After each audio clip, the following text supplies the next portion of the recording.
Taze gül ətri kimi nəfəsimə dolmusan. Yuxusuz gecələrim, zərif xatirələrim, səhərə dək dinlədim, susmadı saf ürəyim.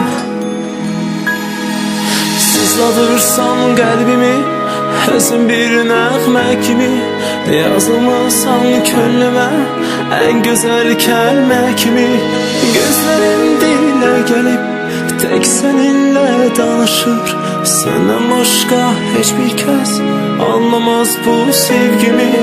Gözlərim dilə gəlib, tək səninlə danışır, səndən başqa heç bir kəs anlamaz bu sevgimi. Azgent.com Səni görən Tanrıdan özgü arzu diləməz, səni öyrənmək üçün bir ömür bəs eləməz. Yuxusuz gecələrim, zərif xatirələrim, səhərə dək dinlədim, susmadı saf ürəyim. Sızladırsan qəlbimi, həzin bir nəğmə kimi, yazılmasan könlümə ən gözəl kəlmə kimi.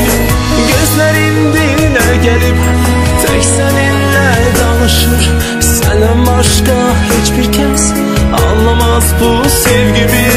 Gözlərim dilə gəlib, tək səninlə danışır, səndən başqa heç bir kəs anlamaz bu sevgimi.